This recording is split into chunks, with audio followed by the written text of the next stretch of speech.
One of the most important times of the day is the morning and what you're doing with your dog. Routine is everything. If you in the morning feed your dog and then don't feed again at night and don't feed again until the following morning, there are some repercussions for that. And just because I'm using the word repercussions does not mean that it is a bad thing. There are some good reasons to do that. There's also sometimes that when you do that, you don't get the results that you're looking for. So this is why that morning routine becomes ever so important. Because if you're trying to build muscle, if you're around a muscle breed like I am, the American Bully, you don't want to be feeding once a day, whether it's in the morning or the afternoon.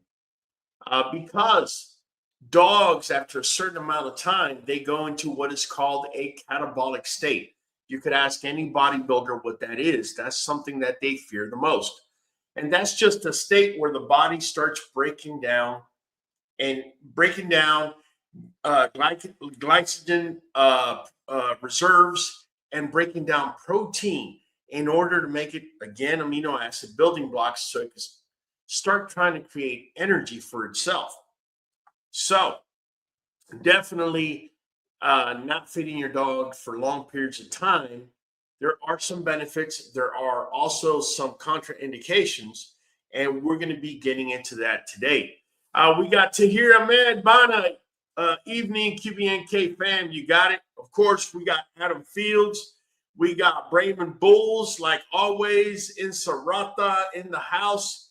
You got it. I'm bringing in my guy from the back. Oh, wait a minute. We got Miss Shade Tree in the house. Bringing my dude in the back. There you go. What's up, Money Mizike? What's going on, fam? Hey, Mike, before we get started, how many times do you feed your dogs in a day? I've gone back and forth between 1 and 2 times. It just depends on time of year. Depends on what I'm trying to do with the dogs, whether it be kind of get them to take a little weight off or put a little weight on. And look, there's a few little factors that go into it for us. Okay, that's very fair. We're going to be getting into that tonight. Tonight, I'm going to be asking those of you that are watching, let me know how many times you're feeding your dogs in a day. For example, and Saratha already is telling me she feeds her dogs at 6 a.m. and again at 6 p.m.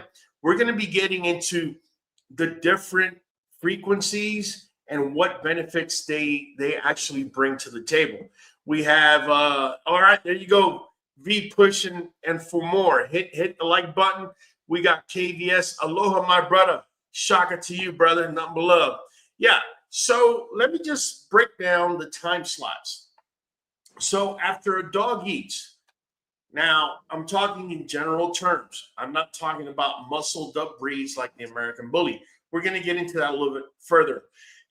Generally, when a dog eats between 0 and 6 hours, they are absorbing whatever it is that they ate. That's the energy source to their body during that time. In general terms, we're talking about a healthy dog and just a run-of-the-mill dog is what I'm getting at. We got, oh, look at this. We got Kahiki Sakata, KVS Kennels. We got my dude, Angel Chavero. What it do, gentlemen? By the way, what's up, this guy right here, Angel Chavero, thanks to him, in part, of course, our boy Blueberry Champed Out is now officially a champion, and he's getting ready to go back in the ring. Angel, coincidentally, I called you with the mind, brother, because I was thinking about calling you as soon as the live was done. So we'll be talking here soon.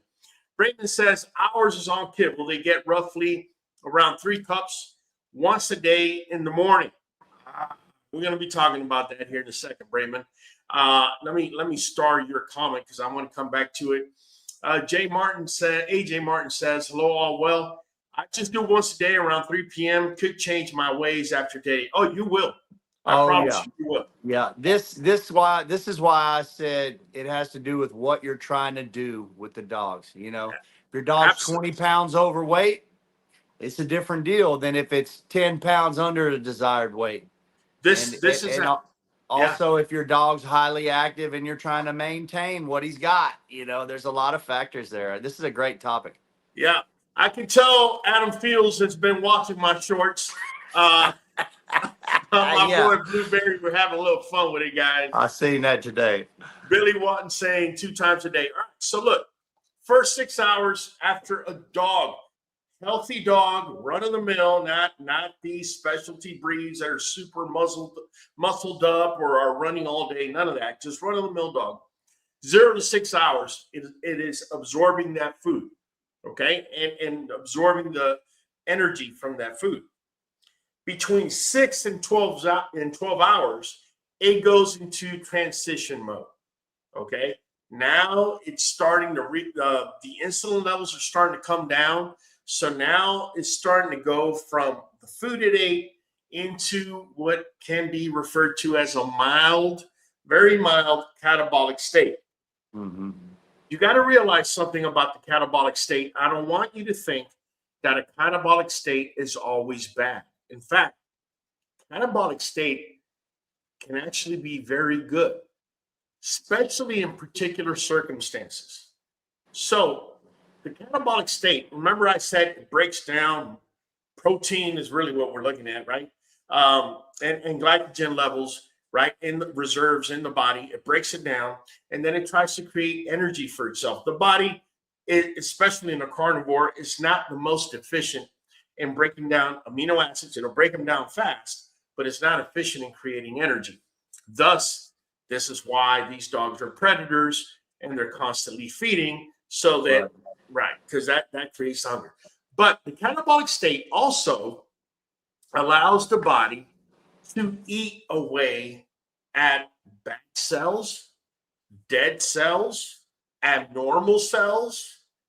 Okay, kind of like fasting for humans. I was fixing to say this is the power of fasting. Yeah, it's very similar to fasting in humans. So I just want to make this clear, because if you're watching us and you have an older dog and you want to stave off diseases or things of that nature, feeding them once a day is not necessarily the worst thing. Let me give you an example. My boy Fireball, he is 9 years old. My dogs right now, all of them are being fed twice a day. And I'm going to get into my whole breakdown as to the whys. But my boy Fireball and his sister Aruba in the kennel area are only going to be fed once a day. Right. Am I being mean? Am I doing this, to get them into the catabolic state? Well, I'm not being mean, but yes, I want some catabolic state in them. Okay. Fireball is not going to be building muscle at 9 years old. And neither is his sister Aruba, who's 9 as well. But we know that disease processes and things of this nature start creeping their ugly little head. I don't know about you, but my dogs, I want them to live as long as they can. And one step that you can take to elongate their lives is actually feeding them once a day. Now, I kind of lied. Let me explain. I feed Fireball and Aruba once a day their food, but they do get a snack. Okay. And the only reason I give them a snack, and I'm sure it's happened to many of you, is because if I don't, they'll start vomiting bile. You ever seen your dog, they didn't eat for a long period of time, they start throwing up either yellowish or greenish stuff? Yes. That's just accumulation of bile being released by the gallbladder. And if the dog hasn't eaten, there's just so much of it, it makes them want to throw up. So in order to prevent that, I will give them treats for dogs that I consider to be positive. Now, before you shoot me, hear me. One of the things I give my dogs as treats, okay, are pork rinds that we make ourselves. And I will take out that layer of fat. And literally what they're getting is that skin. Okay. The reason I give them that is because they are carnivores. I don't want to be feeding them carbohydrates. It could throw them out of whack, could even make them diabetic at this point in time. So I'll feed them those little, or if not, I also dehydrate chicken. Them chicken quarters I buy that I put through grinder, I'll leave 1 or 2 out, and we'll cut up we'll cut up the meat, and I have a dehydrator. We'll dehydrate it. We'll give them that as well. Okay, so I just don't want you to think that the catabolic state is all bad. It's bad if, say, you're like me, for example, and we're about to throw my boy Blueberry in the ring, and I want him to look all muscled up and hefty. Well, if I put him only to eat once a day, what it's going to be happening after 12 hours of him eating is there's going to be mild catabolic state, which means the muscles will start getting broken down to amino acids, and his body is going to start trying to make energy out of that, which the dog is not very efficient in doing. So someone like me, for a boy like Blueberry that's currently going in the ring, I don't want to do that. In fact, what I do with Blueberry and all my other younger dogs, including my girl Sunshine, by the way, Champion Sunshine over here, okay, they are getting fed twice a day.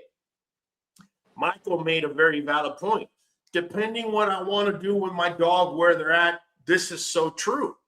This is why asking someone, whether it's me, Mike, Joe Blow down the block, how many times you feed your dog, or what's the best kibble, is the fastest way that is going to lead you to destruction. Because if you ask me, Raul, right now, what kibble are you using? Or what kibble what is your go-to emergency kibble? I'm going to tell you, salmon and sweet potato at Sam's Club. But you see, none of my dogs have a yeast infection. But if your dog is sitting at home with a yeast infection and you go running and you get sweet potato and salmon at Sam's Club, now you might have a problem in your hands. I'm just saying. Ingredients in that bag, some of them are peas, which we know is a starch, which we know is a carbohydrate, which we know is going to raise the insulin level, the sugar levels immediately in your dog. And we know that sugar feeds yeast. Do you really want to feed that? So you see, this is why I always try and evade a response of, oh, just tell me what the best kibble is. We live in a world nowadays where no one wants to sit down through a live stream like this and learn a process. That's right. To make your dogs better. You want to flip through a short that gives you, that quick dopamine hit, and you want me to grab 60 minutes worth of explanation and zip it up into 15 seconds just to tickle your tummy. Well, the truth is, on that note right there, this is a particular topic that there's no 5-second answer. It really, there's a lot of elements come into play, man. It depends on the dog, depends on what you're trying to do, depends on how old the dog is, depends on what breed of dog it is, a lot of factors. A lot of factors. And I'm getting ready to answer some of the questions here by our members. I do want to tell you, 12 to 24 hours after eating, the dog goes into mild catabolic state. Then after 24 hours, it goes into significant catabolic state. Now, muscled up breeds, and I'm going to refer to my boy Blueberry, American Bully. You have a dog that looks like this, like this, like this, even like this. Okay, let me see if we find some more. Like my boy 305, like my boy Congo, like my girl Cadabra. If you have a dog that's muscled up, within 10 to 12 hours, they're going straight into significant catabolic state, 10 to 12 hours. So if you're out here, if you're breeding, if you're showing dogs, you don't want that dog to be eating once a day, because after 10 to 12 hours, it's already starting to break everything down. You don't want to do that unless, obviously, the dog is overweight. Now, there's a comment here that I find to be very, very, very interesting. And it's Miss Shadetree saying, I feed in the morning, in the winter, every 12 hours. In the summer, they eat in the evening. Notice how she has two different strategies depending what time of the year it is. She's absolutely right in that. In the wintertime, the dog is burning through a lot more calories trying to keep itself warm, depending, of course, what circumstance they're in. If it's a dog that's in the house and doesn't have to worry about keeping warm, then what I just said just flies out the window. Yeah. But if it's a dog you're keeping out in the yard and it's having to deal with cold weather, they're burning through more calories, okay, than in the summer, of course. Now, in her case, I'm gonna explain my situation, how it's similar but at the same time different. Okay, so in the wintertime, we are feeding twice a day as well. In the summertime, I'm feeding twice a day, but I have reduced the amount of food that I'm feeding. Okay, so Well, tell people to be clear. You're reducing the amount of food, but you're not reducing the amount of protein. You're reducing the amount of carbs. Correct. Now, I was just about to jump into that. Okay. So you guys have heard me say in the past. Now, I have experimented, and I've gone an entire winter just feeding raw. I will tell you, I don't want to say it's counterproductive, but it almost doesn't make sense. And here's my point. Dogs' entire metabolism change depending on the weather. You're also going to realize that some dogs also change their reproductive cycles depending on the weather, right? So if you notice, their coats are going to change in the winter. It's going to get thicker. And in the summer, they're going to shed it and it's going to get lighter. So this is telling you that the dog's body is actually changing. So in the wintertime, previous to last year, I would add kibble during the winter because literally it was an easy way to keep the weight on the dog. It was cheaper than raw, increasing them in weight. And the kicker was because the weather was is so cool here in the wintertime, the dog doesn't get any type of skin issues, skin allergies, yeast, none of that. It all goes out the window. So there's an added piece of carb that we add or we have added in the past in the winter. This past winter, I went full raw. Not doing that again. I'm going back to adding kibble during the winter. All right. That's just, and I'm adding it as a filler. So, well, what's a filler, Raul? Just listen to what I'm about to tell you. A filler is no more than 20% of the calories. You're adding a filler to increase the caloric intake of that meal without the same amount of raw proportions with whatever you put with your raw and your barf diet, and then you're adding to the weight of the meal 20% kibble, which what we're going to do going forward, or at least I'm going to try again come next spring to summer, is we're going to gradually reduce that kibble. Say from winter, once we hit spring, we'll probably cut it down to 15% early spring. And as we're getting into warmer spring, cut it down to 10% and kind of make it seamless as we get into summer. And the reason I'm feeding twice a day is so that my dogs don't get into a catabolic state. Now, what I'm about to say right now, this is why it's important you watch these lives. It's why it's important that you hear these explanations, because if I just came on a 15-second short and told you feed this, that, the third, it works for me, but it might not work for you.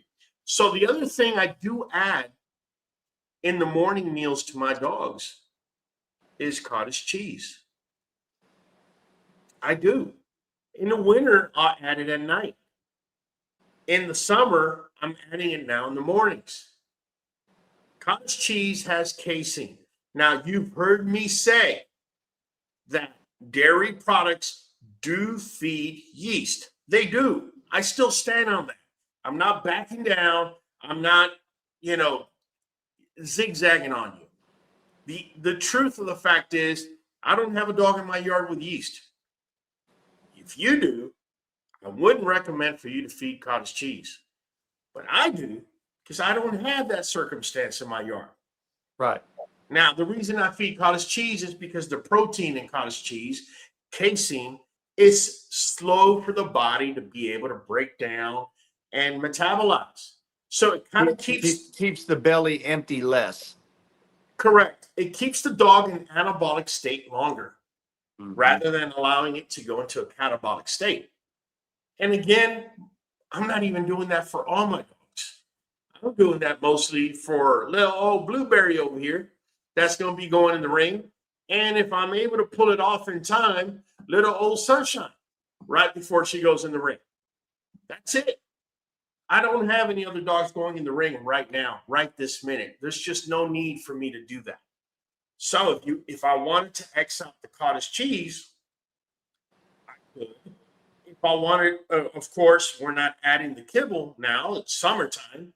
If you start adding kibble, especially the cheaper variety, that's how you're going to end up, especially if you live in southern states that are high in humidity. You're going to end up with dogs with all sorts of skin issues, right? So I'm saying all that to say this. There's a lot of ways to skin the cat. I'm just telling you what we're doing and what works for me. If you're sitting at home with a dog with yeast, forget what I said about cottage cheese.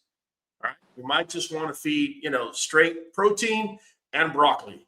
And of course, you're going to want, and I keep saying this, but you're going to want to get Nuvet NuJoint DS, so you have a multivitamin and you have joint support. I don't recommend. Today I had a conversation with someone, and they coincided with me.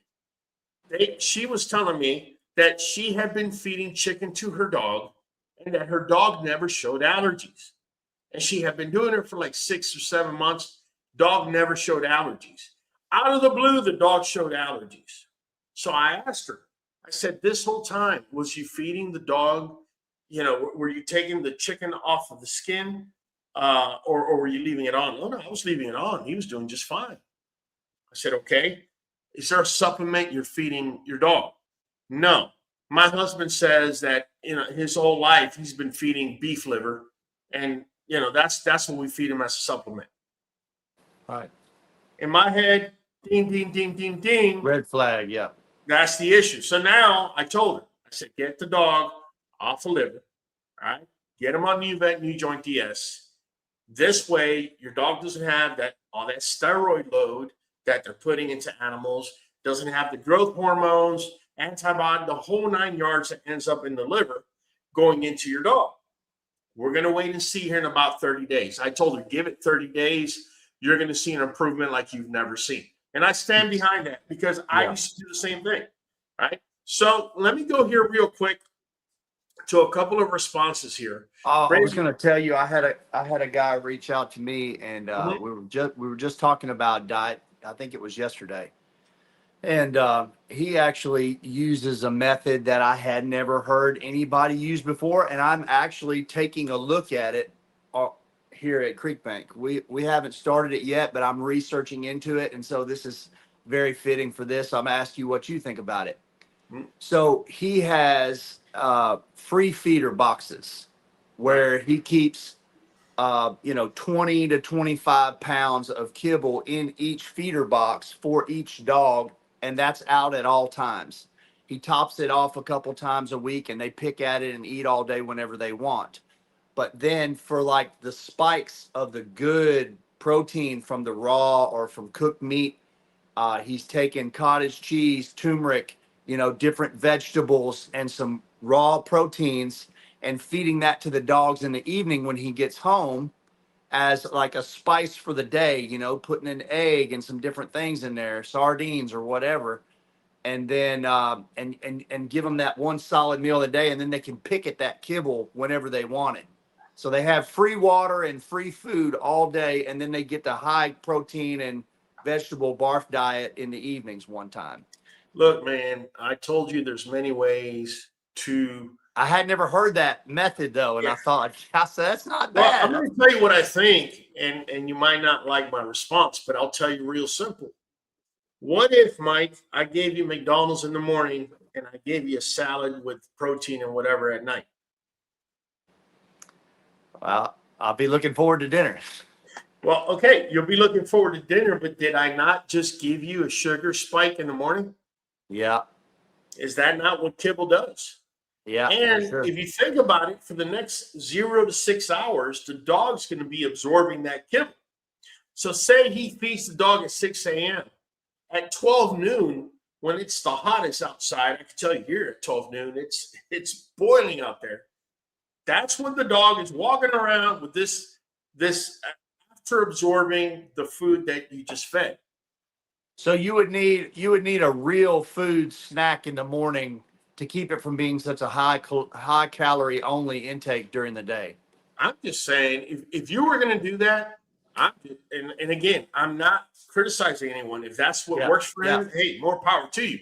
But why not go 3/4 of that mix you make and 1/4 of the kibble in the morning, right? Or split that meal in two halves.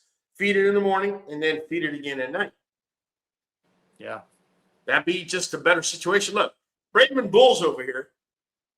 He's letting us know that he has his dogs on kibble, and they get roughly 3 cups once a day in the morning. All right. So I know for a fact Braidman Bulls breeds micros, and I believe he's got some pockets. I also know he's got a cute little bulldog running around. Here's the deal. Those dogs are muscled up.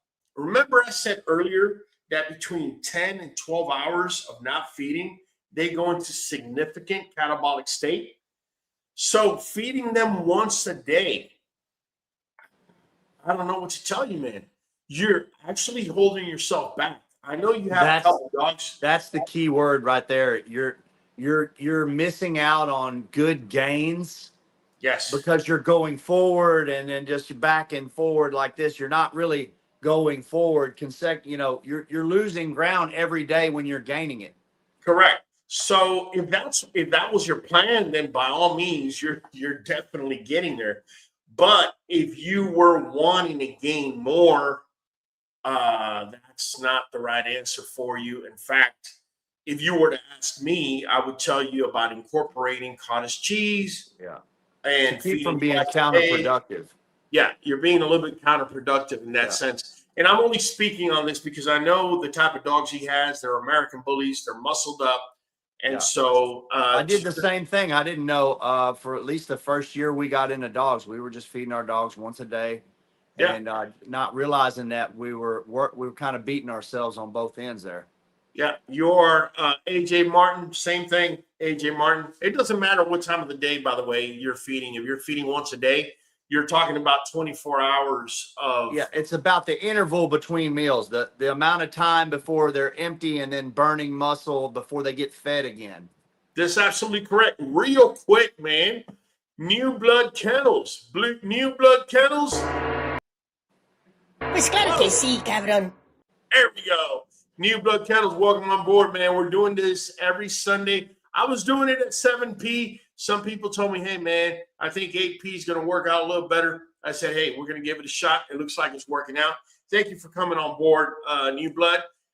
You now have that little sign by your name for as little as $5 a month. You too can become a member. All you got to do is go to our membership tab in our QBN Kennel homepage.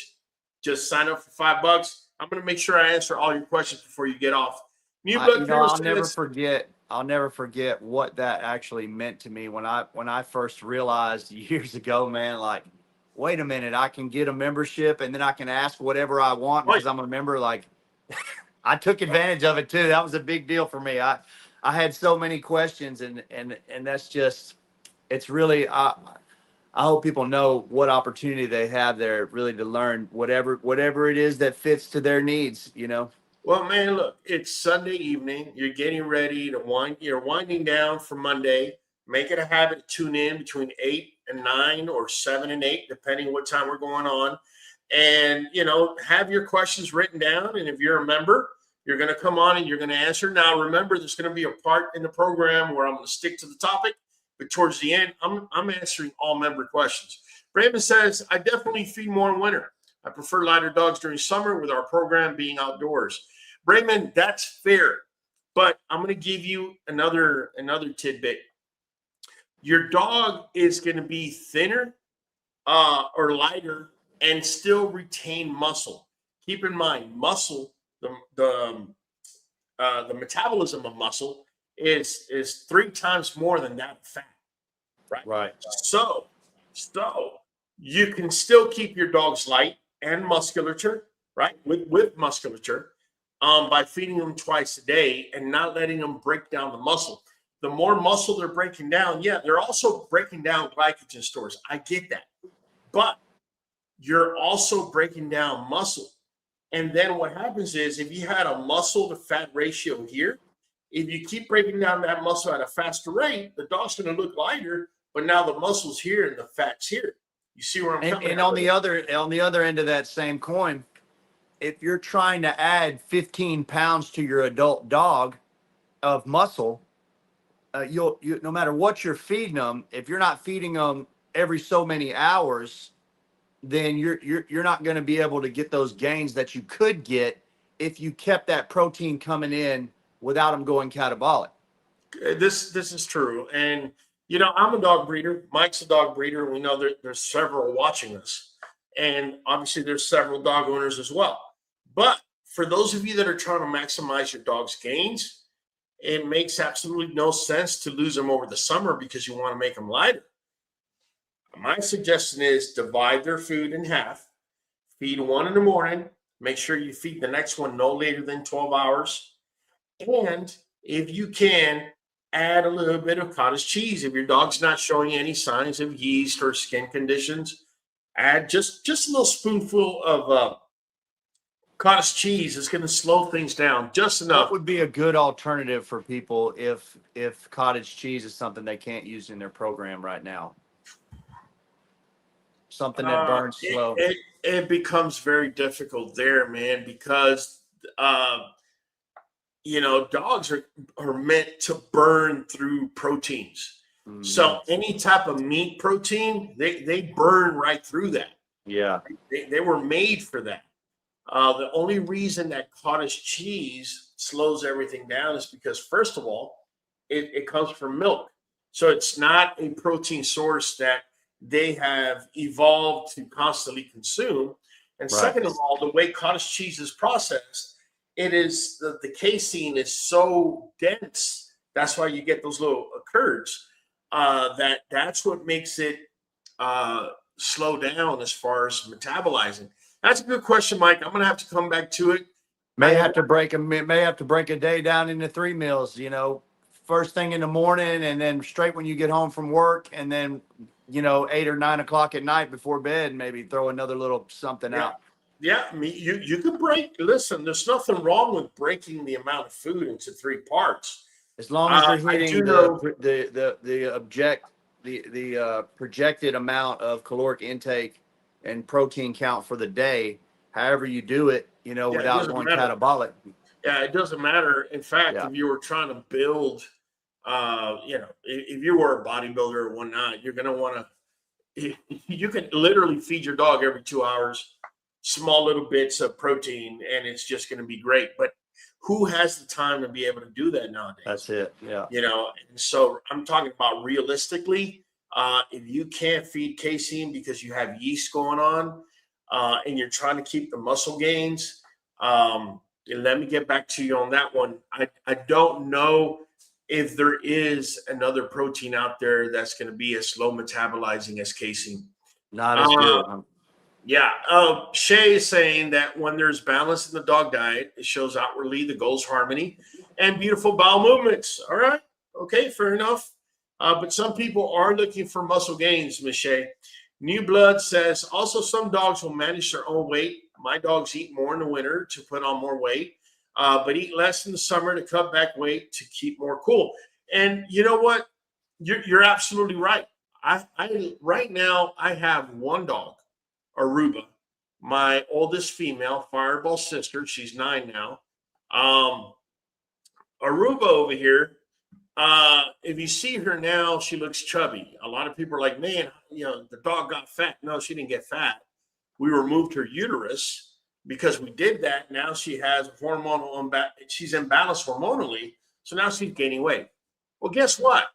Aruba is not eating all her food. In fact, she's eating maybe a third of it and just leaving it and then eating the other amount the following morning. So right now, I'm going to have to figure out what I'm going to do with her. She's being fed once a day.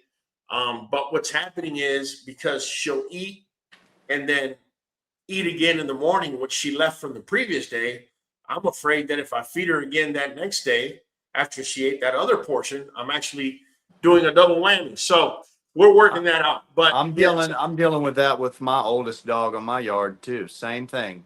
yeah, She just chooses to not eat her whole portion. yeah, yeah. I mean, and in the summertime, especially, listen, I don't know about you guys. I heard in the news that El Nino 2026 and 2027 is going to be bad. I can tell you today, we got all the way up to 93 degrees here in my neck of the woods. Humidity, you could cut with a butter knife. And I'm just already scratching my head. And to stop a dog like Aruba from wanting to eat, you know that temperature's got to be bad. And so this summer is just one of those summers you're going to want to keep your eye on your dogs. This and the next one, because supposedly we're going to have unusually hot summer. And Saratha says, I'm trying chicken legs on my dogs except my piebalgs. They're the ones that show allergies. The others don't. Yeah, Miss Saratha, I will say this. Merles, piebalgs, dogs that have color displacement. I've said it here 100 times. It's not just on the coat that you're displacing color. You're displacing it on the liver and the heart and other areas. And so, you know, that extra, that mutated gene they have, the one that has no code, really does them no favors when it comes to chicken allergies. It's funny. I have a Merle running around, my boy Congo. Let me show him here in a second. But he doesn't know what allergies is. He could eat chicken all day. Doesn't know what a chicken allergy is. He may get some redness every now and then because just like his mama, he loves a mud pit. If he sees mud, it's game over. You better go get the taser or something because there's no way you're going to get that dog out of the mud. But as far as chicken allergy is concerned, none of it.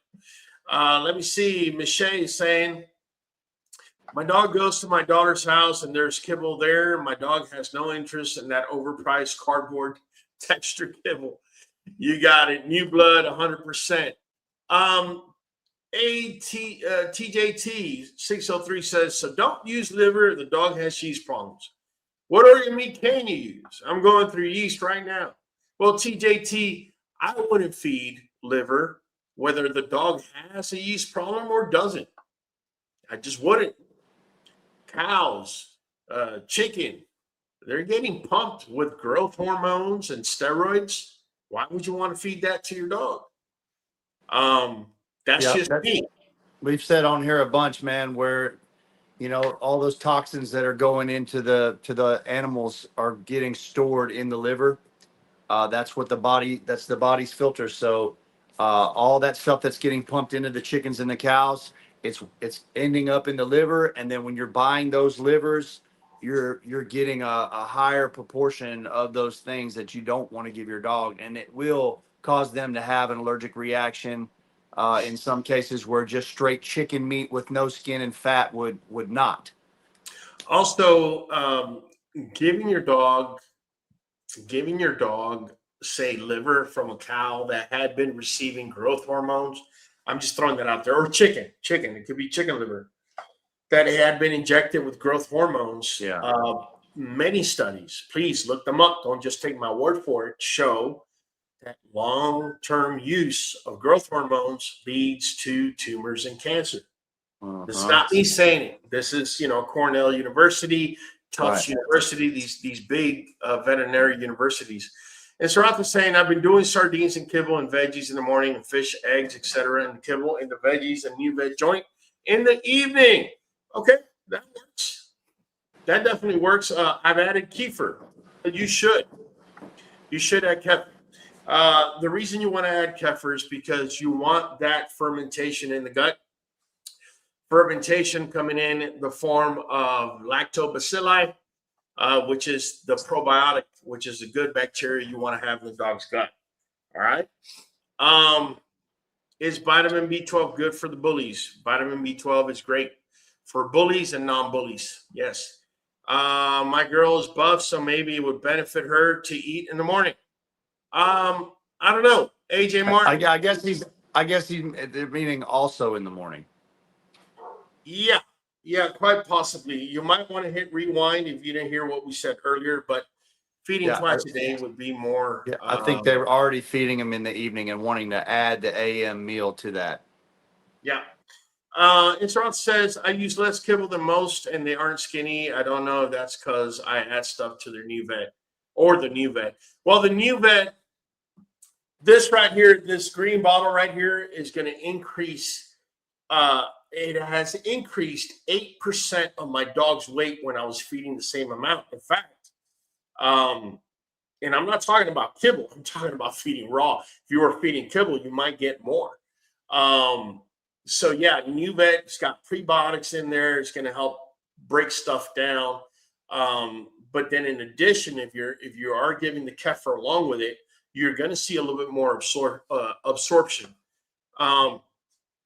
Let's see here, New Blood. My dogs love plain yogurt. I'm moving to raw soon. Right now, slowly feeding this Tucker brand of raw food provided at my traditional pet store, kept in a freezer. Okay. I will say this. It is important to know your dog's age.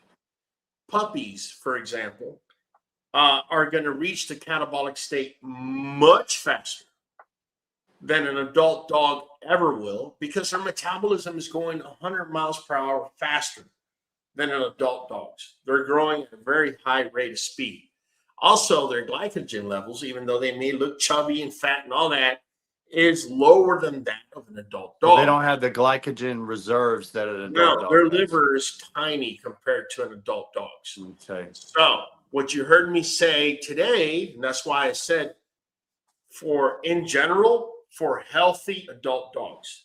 For puppies, I wouldn't mess around, man. I'll make sure that they're eating at minimum at least have access to food every 4 hours. I wouldn't mess around with that. Okay. That's the fastest way that you could. You're not going to necessarily stunt growth, but you might run into some problems other than stunting their growth. You may run into metabolic issues. I had a guy one time tell me he was feeding puppies bacon in the morning, raw bacon, with a layer of fat. And, so that they can make it all the way, to the evening when he was getting home. He had 2 puppies get sick on him. I don't know if you guys are aware of this, but you cannot feed high fat to adult dogs, much less to a pup. It actually could lead them to a condition called pancreatitis, where the pancreas pretty much flips itself inside out and starts releasing all these liquids that literally start eating the pancreas itself, starts breaking down whatever organ it falls on. So first organ it's going to fall on is going to be the pancreas. So yeah, you want to be very careful with that. I want to show you guys this. Let me go ahead and zoom in here. This is what it looks like, guys. So the first 0 to 6 hours after your dog eats, over here, 0 to 6 hours, your dog's absorbing. 6 to 12 hours. Again, this is for an adult dog that is healthy. General terms. All right? 6 to 12 hours in transition, 12 to 24 hours, mild catabolic state, 24 plus hours, significant catabolic state. If you have a muscle breed dog like my boy Blueberry over here, let me bring him up. If you have a muscled up dog like Blueberry over here, now you know between 10 and 12 hours, he could go into significant catabolic state. So if, I get hit up, I don't know, a gazillion times in a week, what kibble can I feed my dog to add muscle? Like, it couldn't be any more of an oxymoron question. And I'm not making fun of the person's ignorance, but think about it. Kibble, for the most part, is high carb. If you're wanting to add muscle, that's not the route you want to take. The route you want to take is going to be, if you want muscle, you have to feed muscle, right? You're going to have to feed chicken or beef or turkey, a protein source. The cleaner the protein source, the more you're going to get. Also, you have to exercise the dog. You can't just feed protein and that's it. He's going to muscle up. Yeah, there's a genetic component. There's a nutritional component.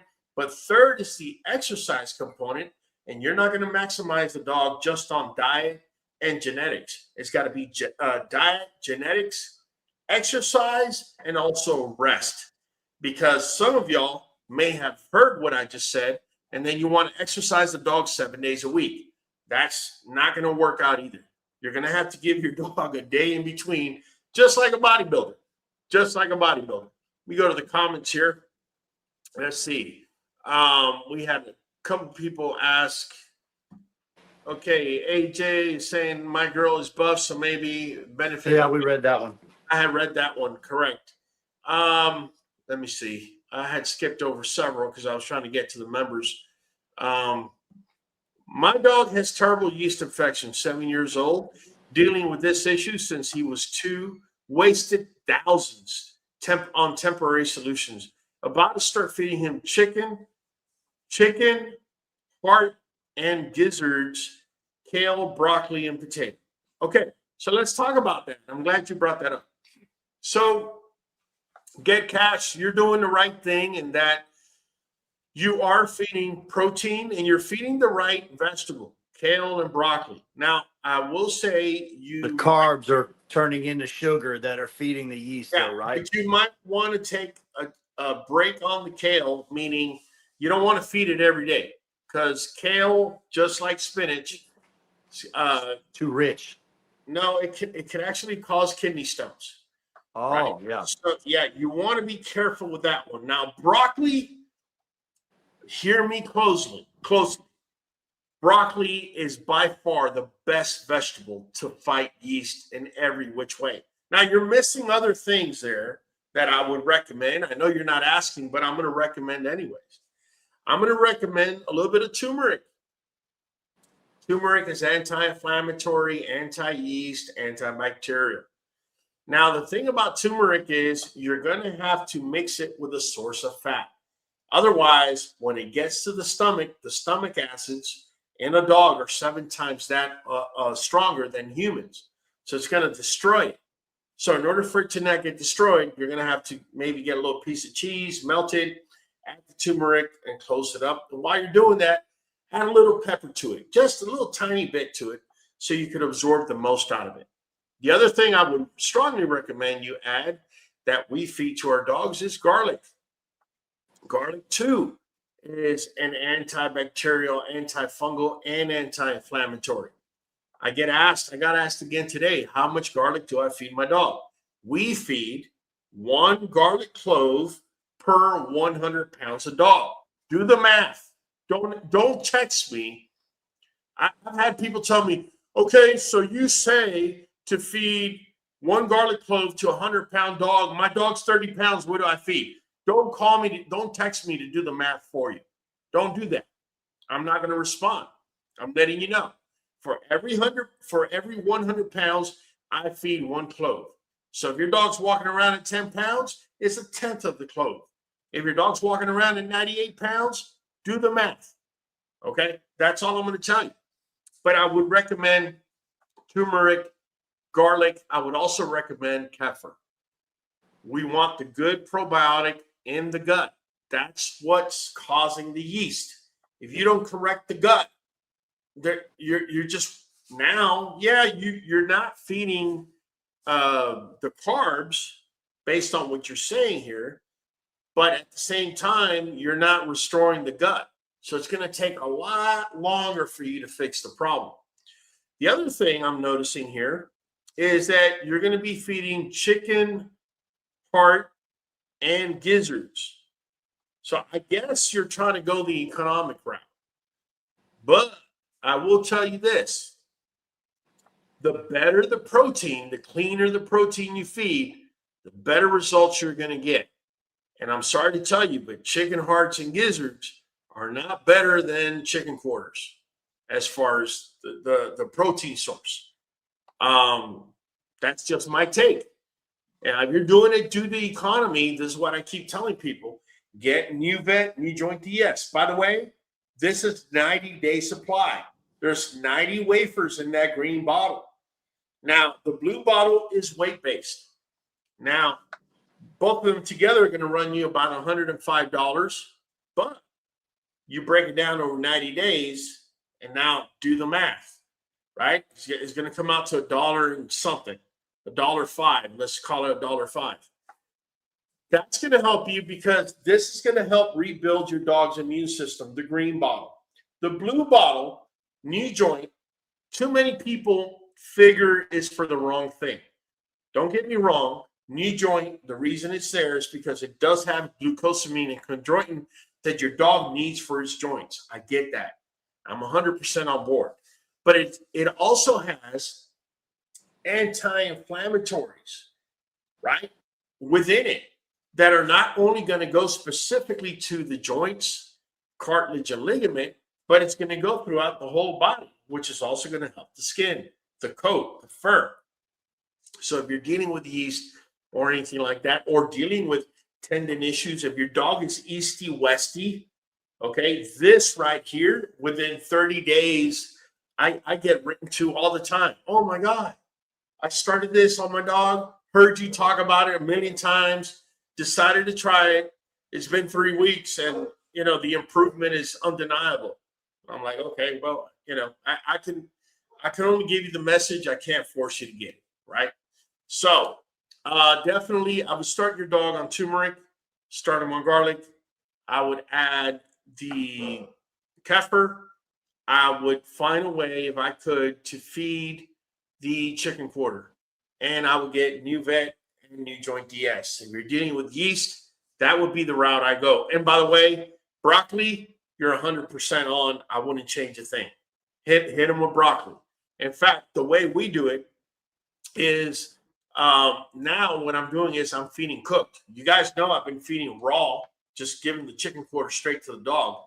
Now we're cooking the chicken quarters. We're putting it through the grinder after I cook it. But while we're cooking it, right before we start cooking it, I'm dropping some cilantro in there, just enough to give the broth flavoring on top of the chicken. And let me just tell you, my dogs go crazy for that stuff. They leave their bowls completely empty. Like you have to question whether you need to wash it or not if you didn't know better, because they leave nothing in there. So that's something else that you can be doing. Let me see. We have a couple of comments coming in. Mr. Arthur, I might have to switch my 2XL girls to raw because of fertility issues, not getting pregnant, and silent heats on and others. Well, I will tell you this. Feeding your dog once a day for 24 hours is going to cause fertility issues, whether you're feeding raw or you're feeding kibble. If you're a breeder and your female's having issues getting pregnant and you're feeding her once a day, yeah, buddy, that's the reason why she's not getting pregnant. Because when she goes into the catabolic state and everything starts getting broken down, and then you feed her again, and let's say she's able to bring everything back up to 99.5%, well, that 0.5% is being deducted every time she goes through on a 24-hour cycle. So once you have brought her down enough, say she's lost 3 or 4 pounds, her body's now going to start prioritizing, right? Life before anything. So brain, heart, lungs, liver, spleen, kidneys, they're going to be preserved. At what cost? Well, think about it. Do you need to reproduce in order for you to live? The answer is no. And so that's one way that you can ruin your reproductive program or your breeding program, is by feeding once a day. Shaytree says, what causes tears in dog? Is it environmental? Keep keep the wash and lube with Angel Eyes is helping, but I would like to make it stop holistically. Yes, I can tell you, Shay, for a long time, I've had people hit me up. Yeah, you're out here talking this and that, and your dogs have tear stains. And yeah, they do. If you come to my yard right now, you're going to see 6 kennels with them orange Home Depot fans blowing full blow. Because right now, if you were to step outside, it wouldn't surprise me if it's 83 or 84 degree. And, you know, for you and for me, 83, 84 is tolerable. For a dog that's got fur on it and it's got heavy mass and heavy muscle, it might not be as tolerable. So I do get, tear stains because of the fans, but that's okay. I can live with them. I'll get back to you for an answer on that, on tear stains, as to what you could do holistically. For us, I can tell you when we went from kibble to raw, the difference was day and night. As far as tear stains, they became less. But obviously the fans, and it also can be environmental, shade tree. So if you have, say, you're next to a pollinating tree, yeah, there could be nothing you can do in that sense. Nibla says, reminded me I feed long-lasting chew treats from my dogs that are yak milk, cow milk, with either flaxseed and mint, honey, apple, cinnamon, and turmeric. Wow, that all sounds great. But just remember, milk has lactulose, and lactulose is a type of sugar, and sugar feeds yeast. This is why I recommend for anybody that has a dog or is dealing with yeast with their dog, the only type of dairy to feed would be kefir, and that's because the fermentation process that has already happened, the bacteria has already broken down that sugar before it gets to your dog. Just throwing that out there. New Blood says from local pet store, not the big ones like Pet Supplies. Oh, he's talking about the food he's feeding. Yeah, man. So that's what I got. That's what I got for y'all tonight, man. Don't leave your dogs 24 hours without being fed unless they're older. One thing I did want to cover before I forget, if you do have an older dog, feeding once a day wouldn't be the worst thing. However, keep in mind that after so many hours, they may throw up that bile. So either splitting their foods in halves, it's not going to affect them either, and or giving them a snack, an appropriate protein snack wouldn't be the worst thing. If I had a dog, Lord forbid, that had a disease like cancer, I would strongly look into only feeding once a day if I could. If the dog was able to tolerate it, I probably would try going that route to give them the best chance of beating it. So that's what I got for tonight. Something you want to add, Mike? I was just going to say something we're battling already this year. It seems to be a bad year for ticks. So if y'all got dogs outside or dogs that spend a lot of time outside, be mindful of tick fever this year. Yeah. It's been running rampant already, and the best way to identify to your dogs, they'll get a little sluggish, and the bloodshot eyes is where we notice it first. So everybody be careful for that this year. It's I'm pretty glad bad you already. threw that out there. Yeah. If you're feeding garlic, especially if you live down south like we do, one of the best benefits that garlic is going to give you Ticks is, hate it. yeah, ticks and fleas, they hate it. I am going to tell you, you got to crush the garlic or slice it, let it sit for 15 minutes before you feed it. So Alan could have a reaction with air and turn into Allison. But more importantly, it's also going to take about 21 days for it to accumulate in the dog's body in order for ticks and fleas not to want to jump on them. Right. So don't forget that. Let me bring my dude from the back, Mr. Holly Wizzle. Hollywood, what's up, man? What's up, brother? Hey. Also, don't forget the snakes are coming out now, especially here in the South. Almost stepped on one the other day. Didn't even see it. Got out of my truck. Didn't even see it. Sunbathing on the concrete. So, wow, man.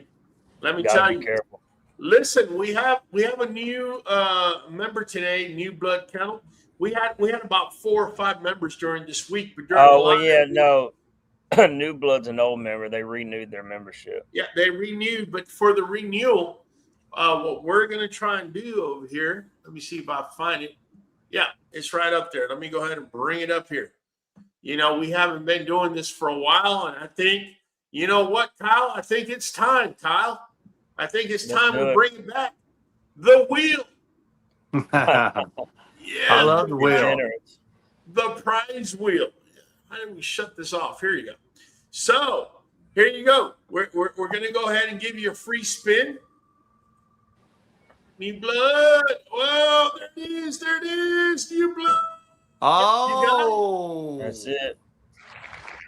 NuJoint DS. NuJoint DS. All New right, Blood's got my contact info. All right, New Blood. Make it happen. Make it reach to Kyle. Congratulations.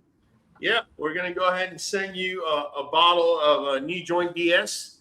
If you forgot, there it is right there on the bottom. There you go. And definitely, I strongly recommend you get yourself NuVet, go with it, and let me know. I want before and after pictures so we can show people whatever's going on with your dogs, if they've improved and how. New Blood says, yes, I'll be sending you the address ASAP. I'm still loving that logo too, New Blood. Yeah. Oh, okay. Okay, I got it. All right, Kyle, start us up, man. It's your boy Hollywood Holland. Your boy in the back of the queue. We're catching you on the next one. Michael Higginson. Money Mike, man, with Creek Bank Kennel, your co-host with the most, and I'll be catching y'all on the next one.